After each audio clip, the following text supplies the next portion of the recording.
허환구의 라디오 오늘. 여러분 안녕하십니까, 허환구입니다. 가뭄의 모처럼 단비가 내렸습니다. 완전 해갈에는 못 미치지만 그래도 반가운 단비인 것만은 틀림없습니다.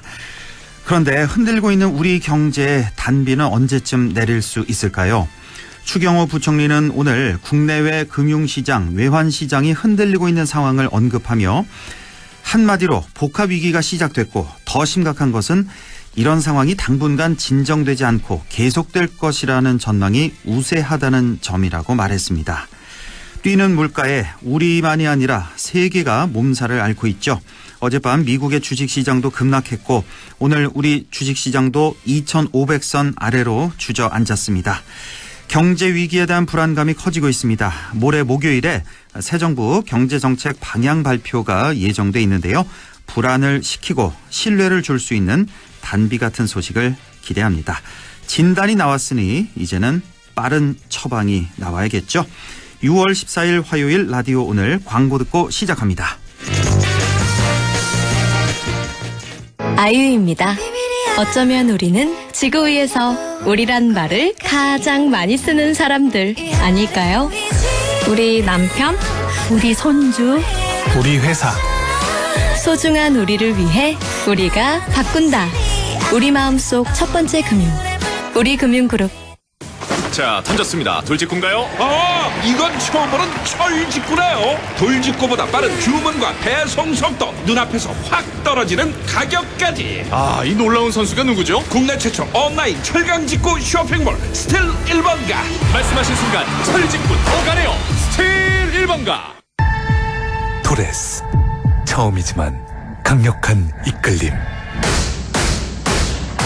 모험에 강한 대한민국 정통 SUV로 태어났다. 새롭게 쌍용 자동차답게 어드벤처러스 토레스. 지금 사전 계약 중. 관절 건강 잘 챙기고 계십니까? 수년간 연구 끝에 개발한 호가는 프리미엄 골드. 관절은 물론 뼈 건강까지 생각했습니다. 관절을 튼튼하게, 관절은 호가는 프리미엄 골드. 지금 전화주세요. 1522-6688. 건강기능식품입니다. 주거, 업무, 휴식의 경계를 지우다. 품격 높은 일상을 만나다. 시대를 앞선 공간 문화의 시작. 동탄 선납숲 공원을 품은 하이엔드 타워 빌리지. 더 챔버 라티파니. 7월 오픈 예정. 1533-5020. 더 퍼스트 한양.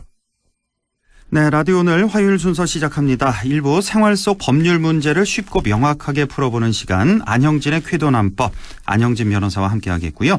2부 이슈 오늘에서는 영주에 납폐기물 재련 공장이 세워진다고 해서 지역 주민의 우려가 큰데요. 잠시 후 영주 납폐기물 재련 공장 반대 대책위원회 황선종 간사를 연결해서 자세한 얘기 들어보겠습니다. 이어서 한 주간의 시사 이슈 알아보는 시간이죠. 최요한의 시사 따라잡기 준비되어 있습니다. 라디오 오늘 생방송 놓치신 분들은 유튜브로도 다시 들으실 수 있습니다. 많은 애청 바랍니다.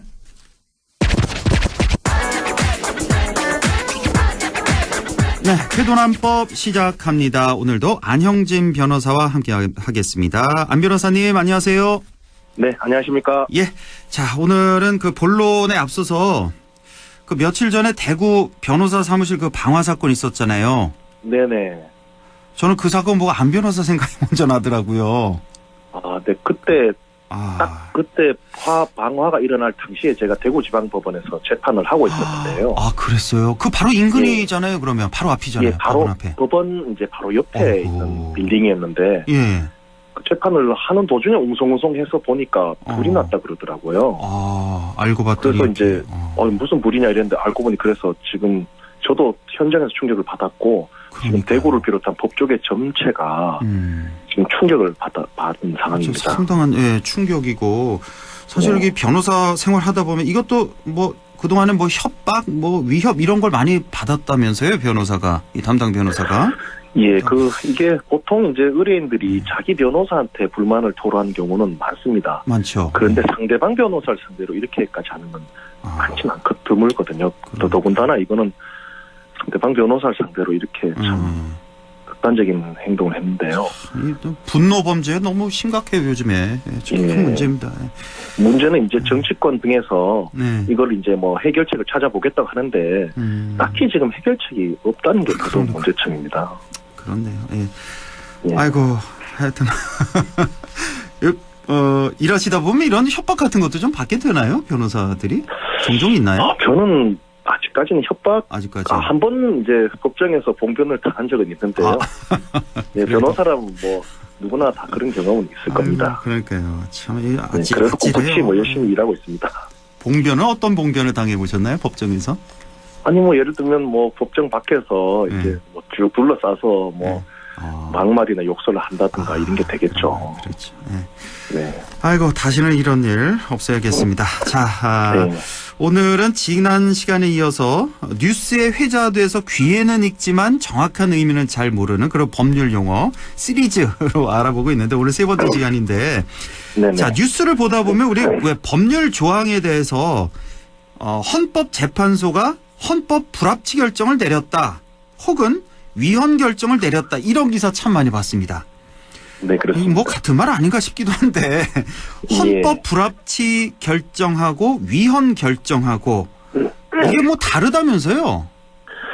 네, 그 위헌 결정과 헌법 불합치 결정은 예. 이제 분명히 다르고요. 예. 이제 지금 예를 들어 좀 설명해 보면 간통죄가 2015년 2월 26일 날 헌법재판소 결정에서 무효화되어서 이제는 형사처벌을 받지 않는다는 점은 청취자분들께서 잘 알고 계실 겁니다. 예. 근데 이때 선고된 결정 유형은 위헌 결정인데요. 위헌. 위헌 결정은 결정이 선고된 데 바로 효력이 발생합니다. 예. 그래서 그때부터 바로 간통죄를 처벌하는 형법 규정이 무효가 된 것인데요. 예. 다만 뭐 형사처벌은 이제 당연히 받지 않게 되었지만 민사상 손해배상 책임은 간통이나 부정행위 경우는 여전히 인정되고 있다는 점을 참고로 하시면 되고요. 예. 그런데 이제 법률 조항 중에는 이 헌법에 위반되는 건 맞는데 만약에 위헌을 선고해버리면 바로 법률 조항의 효력이 없어져서 일상생활에 혼란이 발생하는 경우가 있을 수 있습니다. 법적 공백 상태라고 하는데요. 예. 이때 선고하는 것이 바로 헌법 불합치 결정입니다.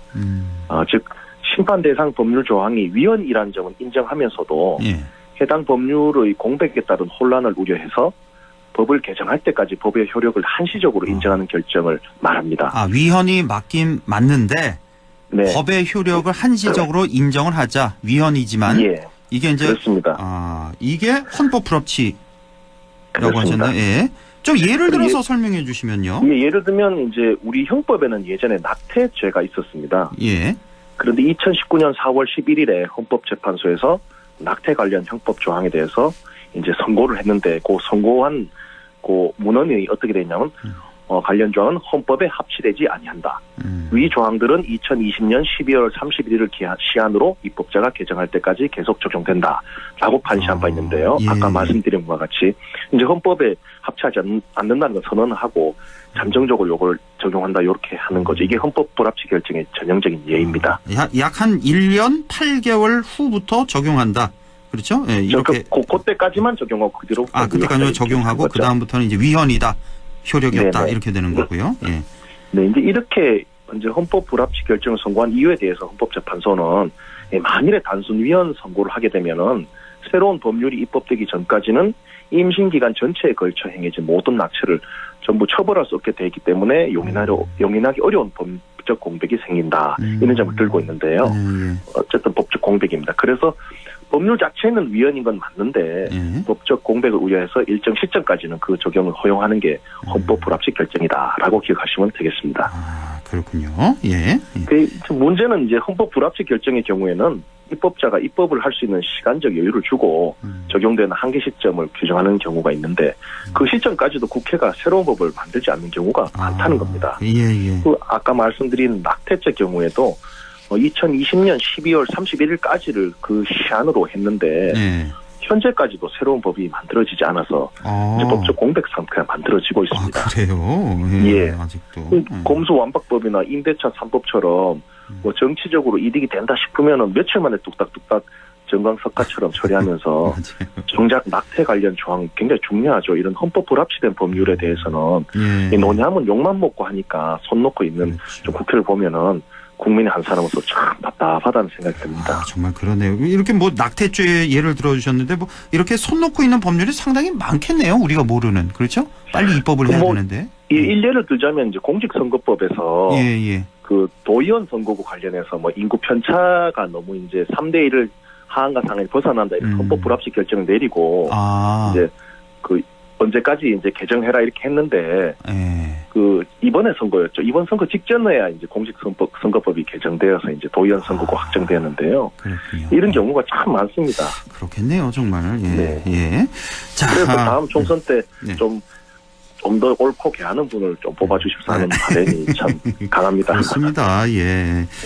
자, 헌법 불합치 결정하고 위헌 결정에 대해서 설명을 해주셨는데 역시 어렵긴 어렵네요. 이렇게 라디오로 들으니까 좀 어렵습니다. 예. 자, 이제 다시 한번 제가 좀 설명해 드리자면 둘 다 위헌 결정입니다. 그렇죠? 이거는 헌법에 안 맞다. 예.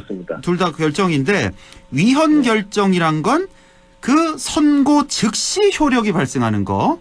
이건 위헌이다. 바로 오늘부터 바로 이건 위헌이에요.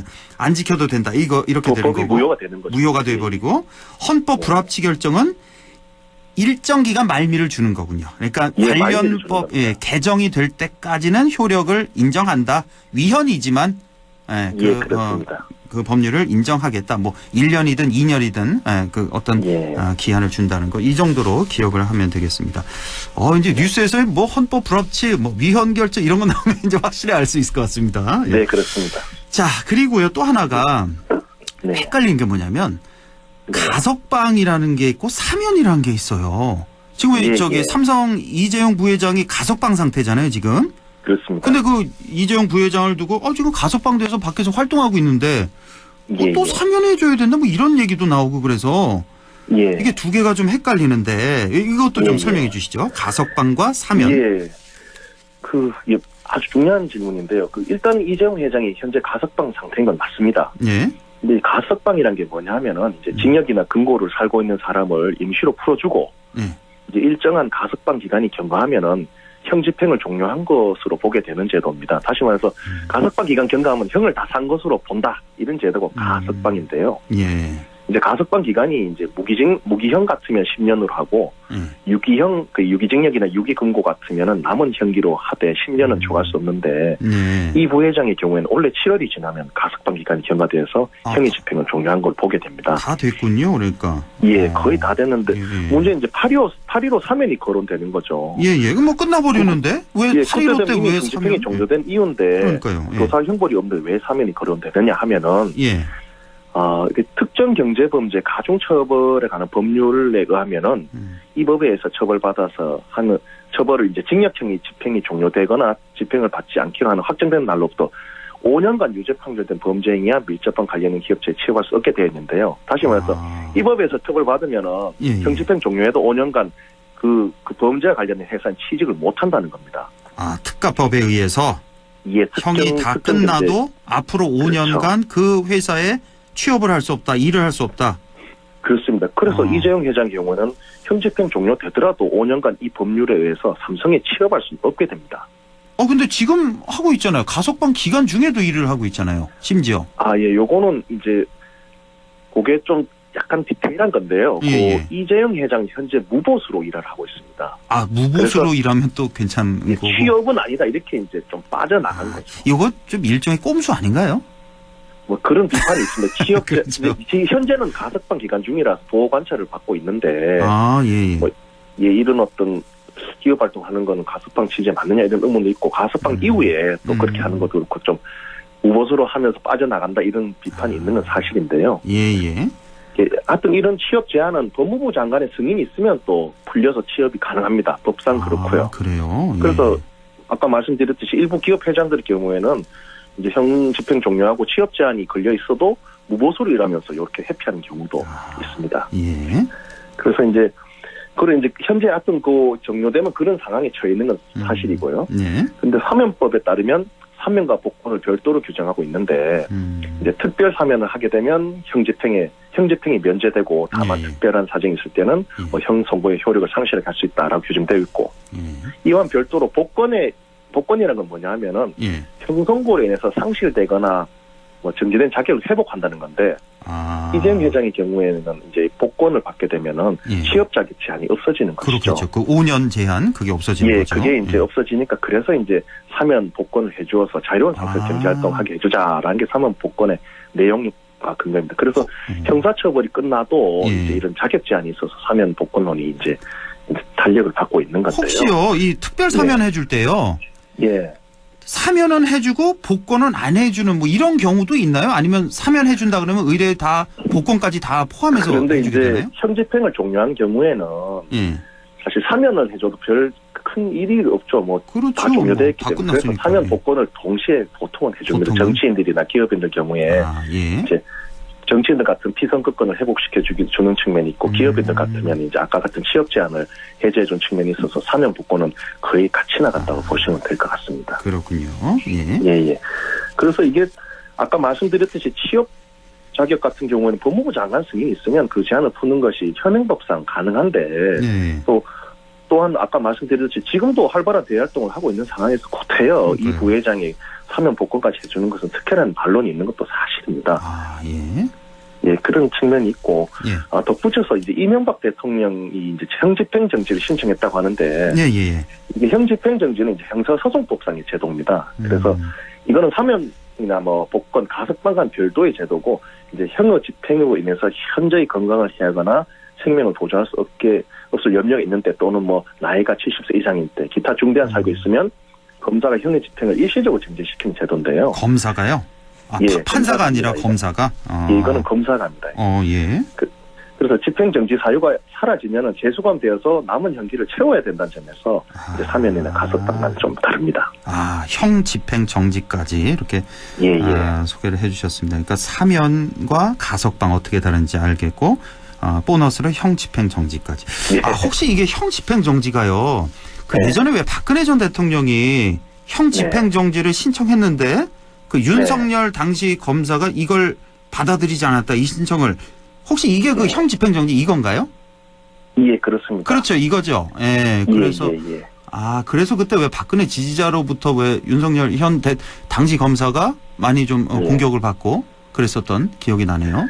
예, 형 집행 정지도 검사 단독으로 하는 건 아니고 그에 관련된 이제 위원회라고 하죠. 그걸 좀 해서 의견을 수렴한 다음에 해서 그런 위원회 결정이 나오는데 또 뭐 검사가 안 된다 이렇게 하기엔 조금 그래서 그렇군요. 윤석열 본인만의 오롯이 책임이다 이렇게 하기에는 조금 이제 어폐가 있는 점이 있습니다.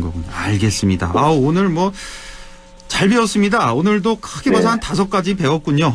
법률 용어 잘 배웠고요. 다음 주에 또 뵙겠습니다. 고맙습니다. 네, 감사합니다. 네, 지금까지 안영진의 쾌도 난법 안영진 변호사와 함께했습니다. 라디오 오늘 잠시 후 2부에서 뵙겠습니다.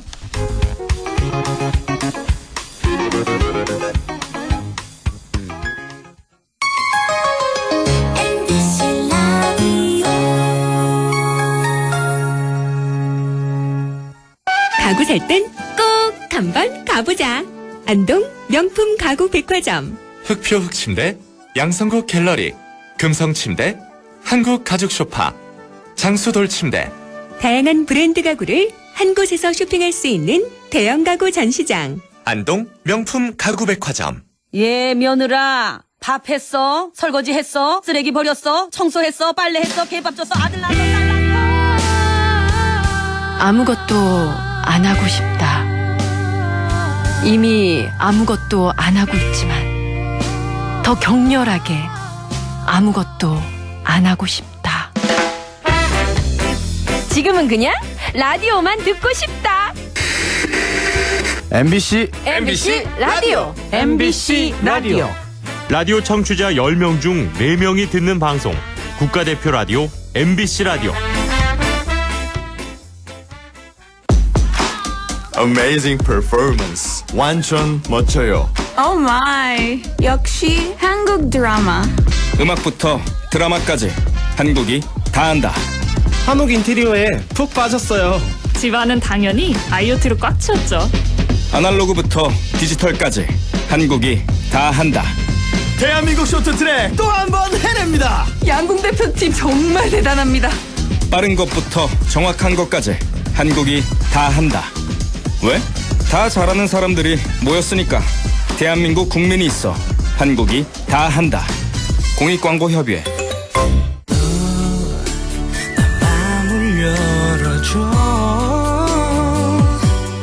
다가가 나 속삭이도록 언제나 내 생각으로 행복해야 해요.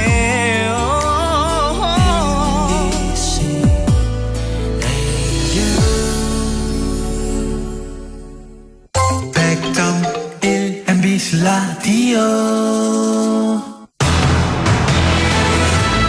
네, 6시 25분 44초 지나고 있습니다. 이슈 오늘 시작하죠. 영주시에 납폐기물 재련 공장이 세워진다고 해서 논란이 뜨겁습니다. 영주시 적서농공단지 안에 시의 허가를 받아서 건립하고 있는데요. 지역 시민사회는 납이 1급 발암물질이라며 건립을 반대하고 있는 상황입니다. 자, 영주 납폐기물 재련 공장 반대대책위원회 황선종 간사를 연결해서 자세한 얘기 들어보겠습니다. 황선종 간사님 안녕하십니까? 네, 안녕하십니까? 예. 자, 영주에 납폐기물 재련 공장이 건설되고 있다는 소식인데요. 지금 뭐 네네. 시민단체와 주민들 반발이 상당한 걸로 알고 있습니다. 자, 네. 먼저 영주에 세워진다는 그 납폐기물 재련 공장이 무엇인지 이것부터 좀 설명해 주시죠. 네네. 재련이라는 말은 납을 만든다 이런 뜻이거든요. 제철은 이제 철을 만든다는 뜻인데, 즉 이제 납 공장이 되는 겁니다. 예. 영주시 그 서천변 적서 농공단지가 영주시와 연접해서 존재하고 있는데요.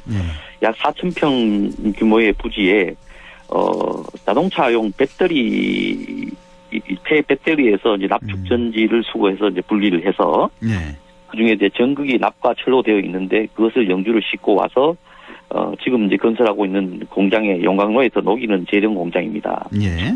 하루 한 40톤 정도의 이제 용광로에서 그 재련을 하는데 이제 매연 저감 시설도 갖추고 있고 지금 거의 그 준공이 이제 임박한 상태에 있습니다. 근데 이제 문제는 이제 코쿠스라는 연료를 또 사용합니다. 보통 보면은 전기라든지 LNG를 사용하는데 코쿠스라는 또 물질을 사용해서 또 이제 문제가 되고 있는 그런 공정을 갖고 있습니다. 이 코크스라는 연료를 넣는 게 이게 또 문제군요. 이게 또 핵심인데 네네. 코크스를 혹시 안 넣고 할 수는 없나요? 그러면? 보통 이제 납 같은 경우에는 이제 그 용융점이 낮기 때문에 전기나 LNG로도 가능한데 이제 철이 이제 함유되다 보니까 더 높은 온도가 필요하고 또 코크스 가격이 저렴합니다. 그러다 보니까 이제 그 이윤 타산면에서도 유리하고 그다음에 열 효율도 높고 하니까 매연 문제 때문에 사용하지 않는 연료임에도 지금 영주 경우에는 사용하고 있는 실정입니다. 그렇군요. 그러니까 폐납인 고철을 녹여서 납덩어리로 만드는 뭐 이런 작업을 하게 되는 건데 재련소니까 납을 만드는 이런 작업을 네네. 하게 되면 이 과정에서 당연히 오염물질이 발생할 수 있을 것 같은데요. 어느 정도 오염물질이 발생할까요? 네, 이게 참 문제가 되는 것이요. 납은 수은, 비소, 카드뮴과 함께 4대 중금속 중독물질입니다. 우리 몸 조직이 축적이 되면 빠져나가지 않는 해독 불가의 독성 물질인데요. 이게 적은 양에 이제 노출된다 하더라도 장기간에 이제 계속 노출이 되면 반드시 중독되는 굉장히 독성이 강한 그런 물질인데요. 계속 쌓이니까. 네네. 그것은 이제 이 공장에서 이제 배출되는 주로 이제 납도 있지만은 납화합물이라는 물질 때문에 주로 이제 발생을 합니다. 이제 특히 이제 코쿠스도 또 이제 발암 물질이고 또 그다음에 이제 또 코쿠스 자체가 또 유황을 많이 함유하고 있습니다. 그러다 보니까 이산화황가스라든지 일산화탄소, 질산가스, 또 안티모니의 독성, 암모니아, 소석계 이런 것들이 굉장히 복합적으로 시민의 건강에 위해롭게 하는 물질들을 내뿜게 되는 그런 실정이 있습니다. 뭐 말씀만 들어도 너무 심각한 상황인 것 같네요. 그러니까 무섭습니다. 납뿐만 아니라 그 코크스, 뭐 유황 등등 여기 또 뭐 매연이라든지 뭐 미세먼지 뭐 이런 것도 엄청날 거 아닙니까? 네네네. 자, 이런 상황인데 납 재련 공장 측에서는요 지금 얘기하는 게 뭐냐면 이거 정부에서 지정하는 배출 허용 한계치가 있는데 그것보다 지금 훨씬 낫다. 납 자체는 검출도 안 된다. 그렇게 우리가 관리를 한다. 이렇게 해명하고 있던데요. 무슨 말씀 주시겠습니까? 네, 업체는 항상 그렇게 말합니다. 그러나 현실은 다릅니다. 이 코쿠스가 가열이 되면 온도가 2000도 정도 됩니다. 근데 납의 기하점은 1750도 정도 되거든요. 근데 문제는 납하고 코쿠스가 같이 섞여서 이게 가열이 된다는 겁니다. 분리가 되는 것이 아니고. 그러다 보니까 일부 납은 반드시 기체가 될 수밖에 없어요. 근데 이제 정작 사실 납 중독에 문제가 되는 것은 납 화합물입니다. 근데 코쿠스가 이제 황산, 황계열, 질소 계열, 탄소 계열, 산소 계열이 다 나옵니다. 그러다 보니까 납 자체는 또 이런 서로 이제 화학적으로 결합하는 성질이 이런 성질과 잘 결합하는 그런 성질을 갖고 있습니다. 그러다 보니까 반드시 또 납 화합물이 굉장히 많이 나오는 그런 실태인데요.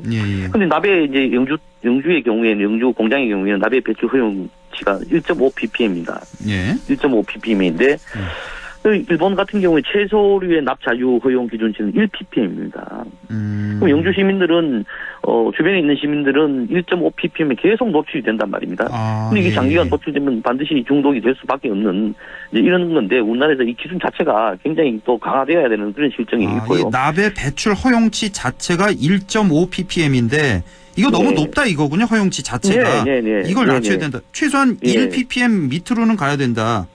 그렇죠? 이제 그런 부분도 있고, 실제로 이제 우리가 시설에서, 예를 들면 이제 3년 전에 영풍 석포 재련소가 큰 문제가 발생했습니다. 뭔가 하면 상습적으로 이제 배출 농도를 조작을 하다 들켜가지고 문제가 됐는데요. 맞습니다. 구속이 되고 그런 사실이 있었습니다. 그 당시에 보면은, 납이 실제로는 126 ppm으로 계속 나오고 있는데, 그 장부에는 0.09 ppm으로 이렇게 적혀져 있는 겁니다. 그러니까 장부상으로는. 그러니까 뭐 기준치보다 63배를 초과했고 또 실제보다가 1,400배를 이제 줄였는데요. 이 사실 이제 영풍 석포 재련소도 굉장히 이윤이 많은 기업인데도 이렇게 굉장히 애를 쓰는데도 이렇게 이제 배출되고 또 이렇게 숨겨야 되는 그런 실정이 있습니다. 그러니까 실제로 그런 업체들은 대체로 그냥 벌금을 내고 마는 겁니다. 그러나 시민의 건강은 어떻게 되는 겁니까? 그런 문제들이 있는 거죠. 그러니까 영풍 석포 재련소처럼 이런 큰 대기업도 이렇게 속이는 판인데 이렇게 작은 공장이 얼마나 이게 신뢰도가 있을까 이런 말씀이시네요. 그러니까. 절대 믿어서는 안 됩니다. 업체 말은 믿을 수가 없다 이런 말씀이시고 그런데 이런 시설이 들어오려면 뭐 주민 공청회도 좀 많이 해야 되고 또 주민 동의서도 반드시 받아야 되고 뭐 이런 절차가 있는 것 같은데요. 이거는 제대로 지켜졌습니까? 맞습니다. 반드시 그렇게 되어야 되죠. 근데 이제 문제는 지금 이 영주시와 이 업체는 교모한 방법을 사용했습니다. 어떻게 했는가 하면은 매년에 이제 배출 용량이 어떤 기준치 이하가 되면은 주민 설명회나 주민 동의가 필요가 없는 지점이 있습니다. 그거보다 약간 낮게 시설 규모를 정해서 허가가 들어가니까 주민 설명회도 필요 없고 주민 동의가 필요가 없는 겁니다. 그래 이제 그렇게 하니까 이제 허가를 내줄 수밖에 없는 그런 이제 입장이 만들게 하고 그러면서도 한편에서는 또 주민 동의를 받았습니다. 18명의 주민의 동의를 이제 일부 받았는데 그것은 저희들이 영주시가 어떤 이제 자기들의 어떤 면피를 하기 위한 그런 조치가 아니었나 이렇게 생각이 되는데 근데 그 18명은 지금 이제 진술을 하기로는 납공장 얘기를 들은 적이 없다는 겁니다. 못 그래서 듣고 지금 서명을. 고발을 하겠다고 이제 이렇게 지금 나오고 있는 실정인데 법적 구비 조건은 아니지만은 이것도 사실은 굉장히 허가에 영향을 미치는 동의서라고 본다면 굉장히 문제가 되는데 이렇게 되다 보니까 결국은 영주 시민 어느 누구도 공장이 곧 준공되는 시점까지 왔는데도 알지 못했다는 겁니다.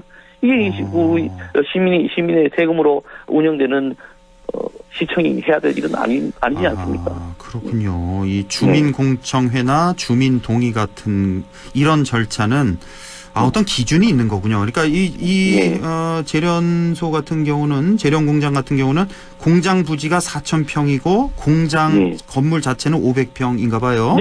그러니까 이 기준에 충족이 안 되는 거군요. 그러니까 공장은 4,000평인데 부지는 4,000평인데 공장은 500평이라는 것은 앞으로 4기, 5기, 6기 더 증설하겠다는 계획인 거죠. 남은 땅이 더 많이 있으니까 앞으로 더 증설해서.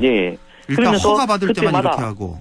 그때 허가만 한번 받게 되면은 그 이후에는 또 증설하는 것은 쉽게 되니까요. 이제 그런 편법을 사용하는 것입니다. 자, 그러면 앞으로 이 문제 어떻게 대응해 나갈 계획이십니까? 네, 지금 이제 공장이 거의 이달 말에 이제 준공을 한다고 합니다. 이제 지금 이제 알게 되었는데 시민들은 이제 공장을 이제 짓고 나면 되돌리기 굉장히 어렵습니다. 그렇죠. 네, 그것을 철거할 만큼 이제 문제가 있느냐 이제 이런 점이 살펴져야 되는데요. 영주시와 이제 업체가 이제 아마 이런 점을 이용하지 않았느냐 보고 있기 때문에 시민들이 굉장히 분노하고 있습니다. 영주시가 시민의 편에서 일을 해야 되는데 업체와 이제 이렇게 한 것처럼 보이는 이런 지점까지 왔다는 것이 이제 굉장히 분노하고 있는데 시민들은 물러설 생각이 없는 것 같습니다. 저희들도 뭐 철회될 때까지 뭐 끊임없이 반대 운동을 펼칠 예정입니다.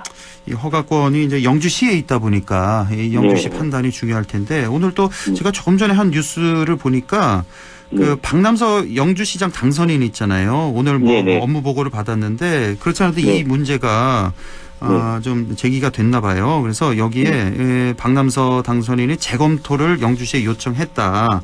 그래서 지금 시민 건강권 같은 뭐 기본권 침해가 제대로 검토됐는지 다시 한번 살펴보고 전문가 등 검토에 필요한 인력도 더 보강할 것을 영주시에 주문했다는 이런 뉴스가 있습니다. 이거 그나마 좀 다행이네요. 이런 뉴스 나온 거 보니까. 네, 저도 들었는데요. 뭐 그런 저희들이 보기에는 그런 원론적인 이야기입니다. 지금 이제 공장이 이미 이제 너무 많이 지었기 때문에 박남서 시장이라 하더라도 정말 굉장한 각오가 없으면은 이 문제는 해결하기가 어렵고 이제 결과적으로 이제 법적 분쟁이 남아 있는 겁니다. 저희들이 아무리 데모를 하고 시위를 하고 한들 뭐 해결될 것은 아니고 어떤 시민의 의지는 이제 보여주겠지만은 법적으로 어떻게 이 문제를 풀어나갈 것인가.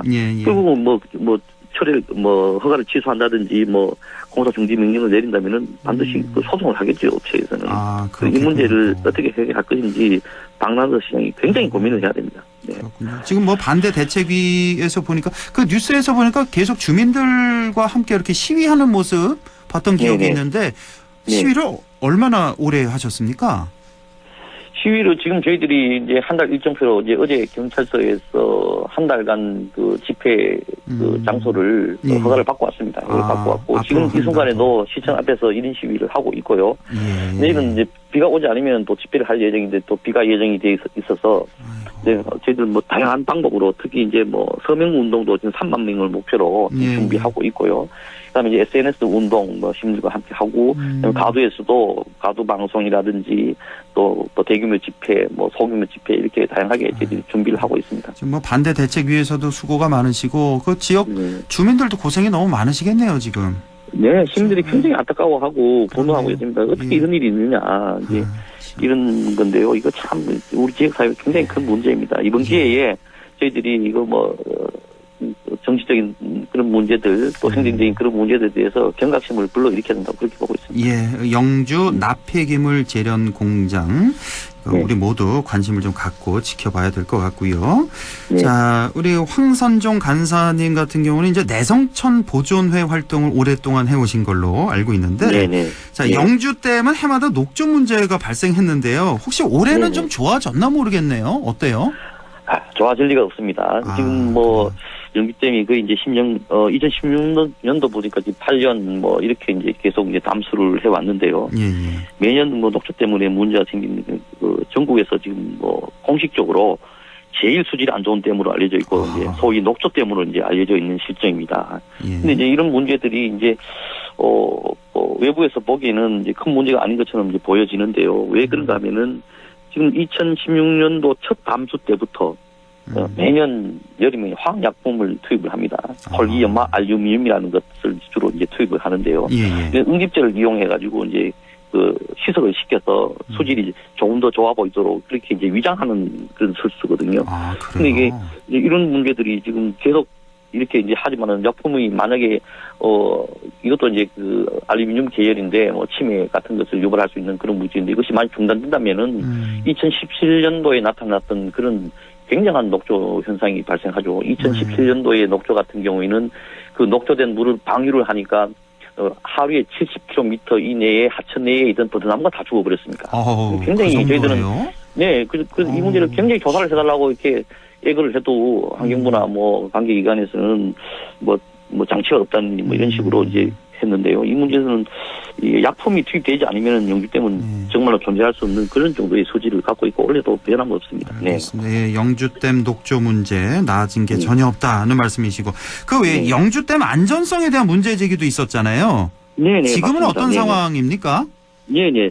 이 안전성 문제는 이제 2019년도에 저희들이 이제 수백 곳의 균열이 이제 영주댐에서 발견되어서 그것이 문제가 크게 되어서 당시 이제 조명래 환경부 장관님께서 영주댐을 이제 방문하시고 이제 우리 주장대로 외국 전문가를 초빙해서라도 환경단체가 우려하는 부분들을 해소를 하라고 이렇게 지시를 했고 그것이 이제 용역 비용이 이제 포함이 되어가지고 그 영주댐 이제 조사 평가가 실시가 됐습니다. 근데 그 장관님은 분명히 이제 외국 전문가를 초빙을 해서 이렇게 조사를 하라고 했는데 이 조사 평가를 하면서 영주댐 협의체라는 이제 전문가 환경단체 주민협의체가 만들어졌는데요. 이 협의체에서 그거를 무산시켜버렸습니다.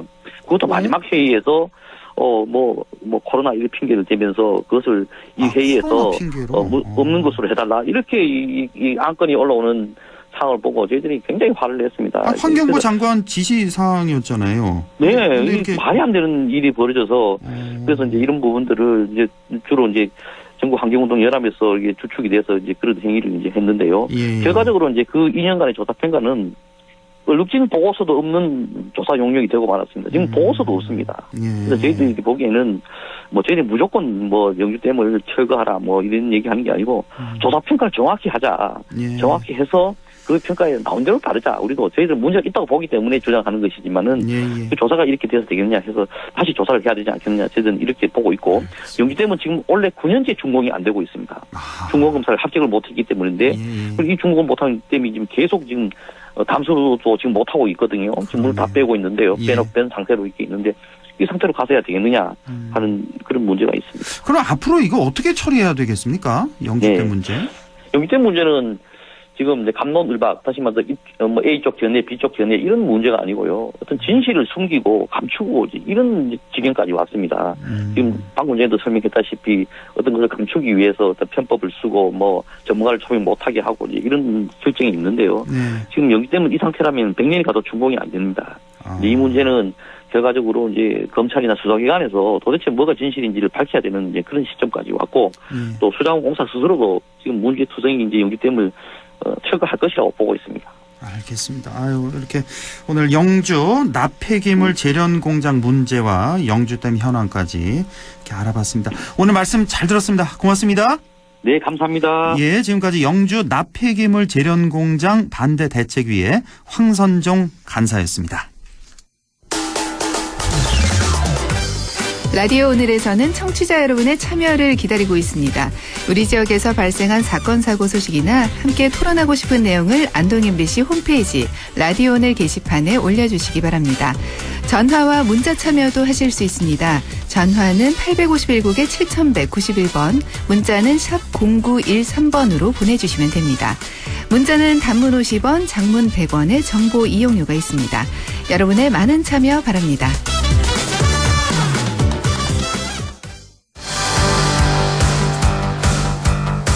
네, 최유한의 시사 따라잡기 시작합니다. 최근 국민의힘 이준석 대표와 정진석 의원 사이에 소이부답이라는 사자성어로 공방이 있었습니다. 생각해보면 정치인들 사자성어 꽤 많이 사용하는데요. 왜 그런 걸까요? 그리고 어떤 사자성어들을 사용했을까요? 최유한 시사평론가와 자세히 알아보겠습니다. 안녕하십니까? 예, 반갑습니다. 최유한입니다. 예, 저는 정치인을 한마디로 표현하는 사자성어 내로남불. 예, 이게 딱 처음으로 생각이 나는데. 예. 자, 우선 이준석 대표와 정진석 의원 사이에 오고 갔던 이 소위부담 논쟁. 예, 이것부터 좀 설명해 주시죠. 예, 이준석 대표가 지난 9일 우크라이나에서 돌아와서 인천공항에서 기자들에게 정진석 의원을 저격했죠. 자기 정치한다 이래 하니까 여기에 대해서 당대표를 저격해 자기 입지를 세우려는 사람을 당을 대표는 어른일 수 있냐 추태에 가깝다 비판하니까 정진석 의원 그 다음날 자신의 SNS에 소이부답 웃을 뿐 대답하지 않는다 이 글귀가 적힌 액자사진을 올렸어요. 그러니까 이제 서로 싸우지 않을 것 같다라고 이제 휴전 아니냐라고 이제 기자들이 추측을 했는데 여기에 대해서 또 이준석 대표가 바로 국회에서 소위부답은 행동으로 하는 거지 소위부답을 소위부답하겠다고 올리는 게 소위부답 아니다. 이게 비꼰 거죠. 예. 그러니까 이준석 대표의 뒤끝이 장렬했습니다. 예. 아마 말싸움으로 이준석 대표 이길 사람이 우리나라에 몇 없을 것 같은 그런 생각이 들었습니다. 예. 자, 이렇게 며칠 사이에 당대표와 국회 부의장 간에 엄청난 설전이 오갔고 이때 나온 사자성어가 바로 소이부답, 웃을 뿐 대답하지 않는다. 이 글귀였는데, 자, 그런데 왜 이렇게 정치인들은 사자성어를 즐겨 사용하는 걸까요? 그러게요. 이 사자성어를 쓰는 거 보면 이제 은유적으로 남을 비꼬기도 하고 적당히 자신을 축혀 세우기도 하고요. 현재의 전국을 아리송한 말로 바꿔서 이런저런 비유를 늘어놓기도 하고 또 듣기에 따라서는 사자성어를 사용하는 정치인이 품이 있어 보이기도 합니다. 뭐 좀 많이 배운 것 같은, 많이 공부한 것 같은. 그런데 진짜 정치인은 어쩌면 이제 자기 자신을 잘 포장하는 사람이 선택받는 직업 아닐까 이런 생각이 들거든요. 그렇죠. 정치인이라고 다 사자성어에 능숙합니까? 너도 이렇게 쓰고 또 그 의미를 다 아는지 모르겠습니다. 고자관에서 좀 그대로 읊는 것인지 모르겠으나 말한 것만큼이라도 행동했으면 좋겠습니다. 자, 그러면 역대 정치인들의 사자성어 누구부터 얘기해 볼까요? 그 사자성어하고 신년 휘호를 같이 결합해서 주로 쓰거든요. 가장 잘 활용한 분이 이제 박정희 전 대통령입니다. 예를 들어서 62년도에는 5.16 군사 쿠데타 이후니까 혁명, 완수 이렇게 썼고요. 65년도에 근면, 검소, 72년도에 유비무현. 그러니까 매년마다 이렇게 썼는데 굳이 한자를 병기할 필요가 없는 실용적인 구호 형식의 그 사자성어를 사용했습니다. 그러네. 뭐 누구나 다 알 수 있는 사자성어네요. 보니까. 특히 박정희 대통령의 마지막 1979년 신년 휘호가 총화전진이었거든요. 총화전진은 뭐예요? 이건 처음 듣는데. 같이 힘을 합쳐서 앞으로 나가자 뭐 이런 이야기예요.